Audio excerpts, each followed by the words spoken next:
Welcome back, darlings. This video is all about this, the Carscope Foamzooka V2. Now, this is a £70 foam cannon.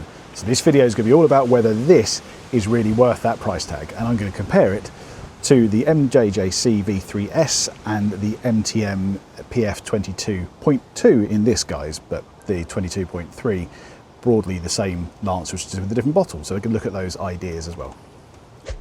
Okay, so it's a lot of money, £70. £70 for a foam lance seems utterly ridiculous. I thought the 50 to 60 range for these was toppy, but this is mega expensive. Now that primarily is due to the fact that it is stainless steel in construction versus brass for the MJJC, or I believe this is brass but nickel coated cast brass for the MTM. So I'm going to just compare a couple of little features with you first and then bring you in for some closer details.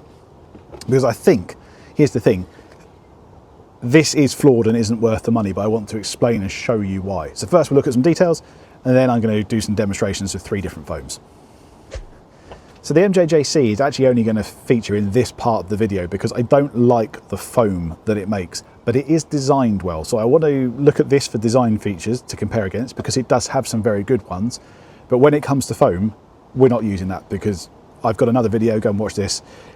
I think it's rubbish. It's very overhyped. People that really like thick shaving cream foam, they haven't understood what a pre-wash foam is really for. That's all about the gram and nothing else. So, looking at some features. This is a nice bayonet bottle and a flexible pickup straw with a weight, a filtered weight on the end, as per the MJJC. The thing is, this MJJC bayonet seems to have some sort of gasket in it, which actually means when it's tightened, it doesn't come undone very easily. This one, I've had the bottle fall off when I was swinging the bottle around, and it has come undone when it's resting in the bucket before and slopped around while I've been driving around. Never had a problem like that on this. They both have the flexible pickup straws. This one's a bit more flexible and a bit thinner, but actually the fact that this one is a bit more rigid is, in a way, better. This one can get trapped a bit or can kink and fold sideways and block up. Doesn't happen that often. It happens more when I'm swapping it and using it on different bottles, but it's just something to be aware of. But as you can see, the bayonet fitting bottle is inspired by this. This one came first, I would say. And the one I don't have here is the MTM PF22.3. So this is the PF22.2, which is the wider bottle, but it still has the narrow threaded neck. The 22.3 is exactly the same head. It's again the bottle that's different, and the bottle has a bayonet fitting that screws up into here. So you just leave the bayonet connector on the body of the lance and then take the bottle off. It seems to work pretty well, and you can get that as an upgrade for the 22.2 and the original 22. So that's good. And the brilliant thing about the MTM is that the body has actually stayed the same for a very long time, and it works very, very well. Whereas they've just changed the accessories with it. Anyway, let's look a bit more closely at construction. So we're looking at this a bit more closely now. I want to point out something else with this bottle. It's only all right. Let's get some focus going on here. It's only all right. I have an issue here. You see that gradient on the water measuring bit goes up in 200 mil, which means you have to kind of guess in between. Which is really annoying when you're trying to work out dilution rates. Also, it gets up to about 150 mil that's below this line and you can't see. So they make a great deal about this weighted bottom and protects the bottom of the bottle. It's true, it's not really weighted. It definitely protects it from drops and stuff. However, it isn't sealed. You can't really tell this here, but what happens is if this can fill up with liquid and water, so if you've dunked it in a bucket or whatever, or spilt some product down the side of it when you're filling it up, the issue is it then can spill out the side and slop in places and trickle down your arm. I mean, I'm nitpicking, yeah, but this is a £70 foam lance, so we do need to nitpick. This lack of being able to see the remaining 150 mil is very annoying when you're trying to do the PIR calculation, because you can never quite tell how close you are getting to the end. So what you actually have to end up doing is filling this bottle up to the litre and emptying it to 500 mil, which isn't actually marked, so you have to eyeball it again. So if you like your PIR foam cannons and do your foam ratios like that, this one's very difficult to use. I can level a lot of the same issues against the MJJC. Now, this is a really weird scale on this bottle as well, because it starts off at 100 down here, and then it seems to jump to, I'm assuming this one's like 300, 400, because that's 500. So 500 is measured, which is useful to a point, but it's weird increments. But at least you can see all the way through the bottle. This one is quite top heavy. It does seem to wobble a lot when it's empty. I don't actually find a massive issue with that. People make a huge deal, I don't know, it falls over. So, well, most of the time I've got liquid in it, and when I'm not, it's stored away somewhere. So for me, not an issue. This one is pretty robust. I know it has a bit of product in the bottom, but the MTM one is better in my opinion. Now, talking of the MTM, let's have a quick look at its bottle. Now, yes, I know I've mentioned that the neck would be different on the PF22.3. That's fine. But what I really like here is its scale is clearly marked. 250 ml, 500, 750, a litre, and it goes up in 50 ml increments. So you can be really accurate when you're dosing out your product for pre-wash in this foam cannon, which I think is a much better solution. The bayonet fitting that goes on here instead is just as good as any of the others. It doesn't come undone, so that's a good thing. I'm going to look at a bit of the construction here on the MTM, and we'll look at the others again in a second. Here you go. So this is a cast brass nickel plated body. Basically, with the nickel plating on it, it means it doesn't corrode as much. You can easily change your filters out the front. It's super simple to do, put like a bits in there, and it's a really nice design. And there's a limit on how wide and how small you can go with the fan. So this is how wide and this is how jet-like. I like that. In fact, I like that a lot more than the blade design on these two.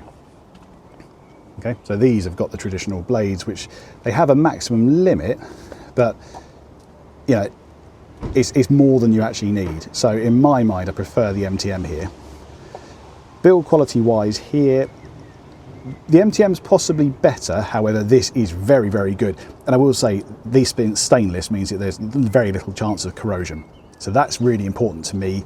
Again, very serviceable by taking the pins out on the front here to get the front of the body off and get to the filters in there.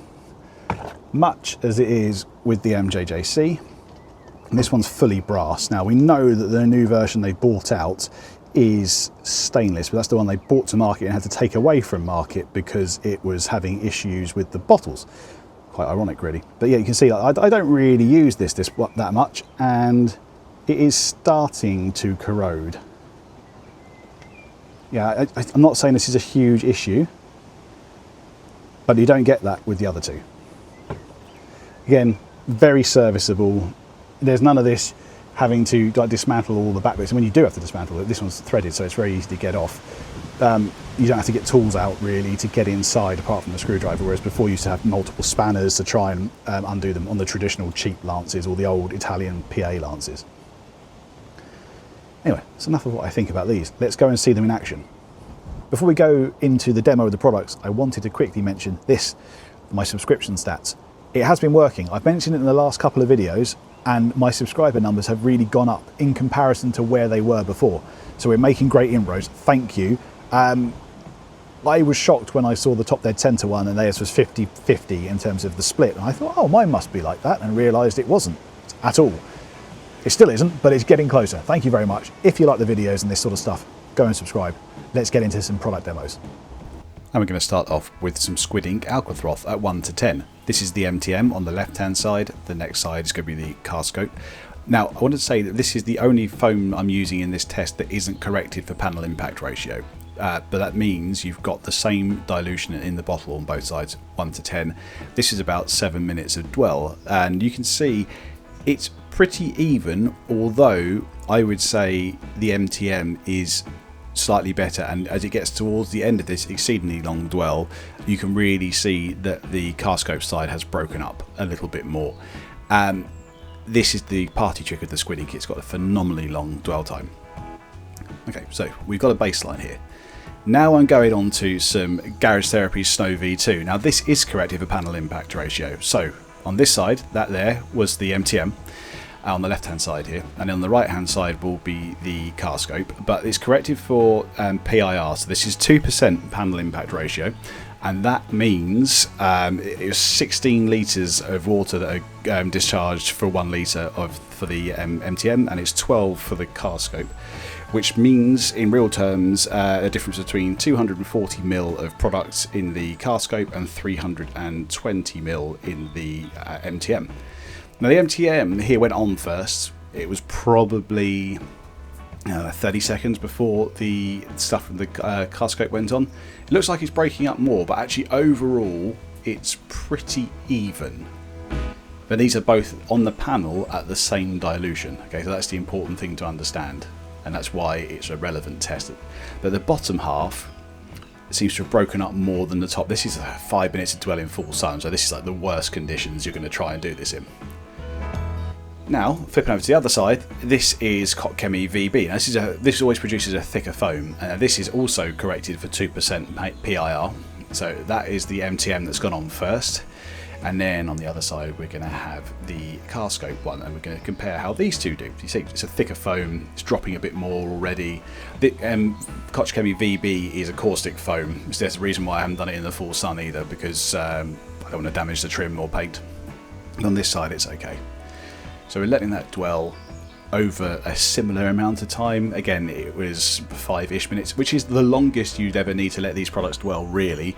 And realistically, for this product particularly, 2 or so minutes is more than enough. But you can see there's quite a big difference in the breakup on the left-hand side of the screen, which is the Carscope. I think that is breaking up and dropping away quicker than the MTM.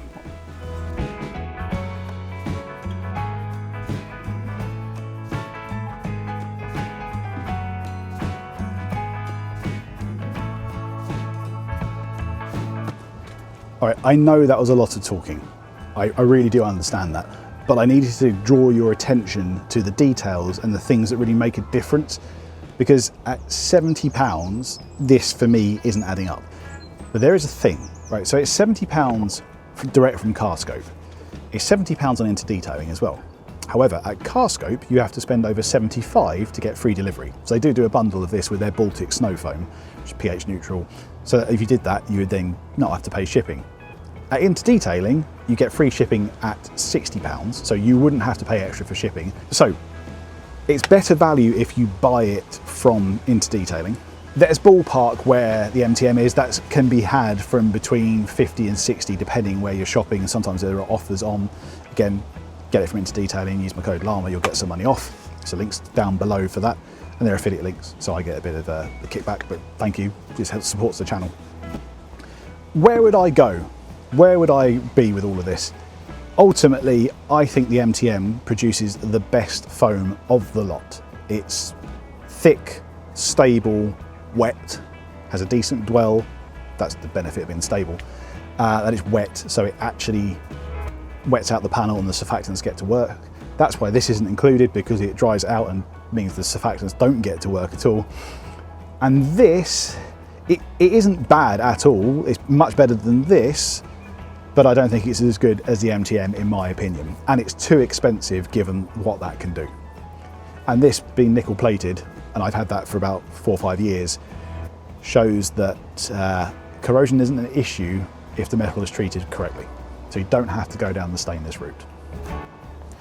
That's where I put my money. In fact, that's where I have put my money. But I would get the 22.3, not the 22.2, unless there was some special offer when they were trying to clear some of these, which is where I got this one the first time. Yeah, that's where we are. I hope that has been useful and insightful. Let me know down in the comments what you think. If you're wrong and like the MJJC, let me know. We need to educate you and correct you. No, in all fairness, if you're doing pH neutral things, have at it, it doesn't matter really. The surfactants still dry out, it's not that good for it. But if you like doing that, then cool. But yeah, MTM's where my money would go. Thank you very much for watching, darlings. If you want to go and see where I tested loads of the Carscope pre-wash products, go and watch this video. Otherwise, subscribe here. Thank you very much. See you in the next one.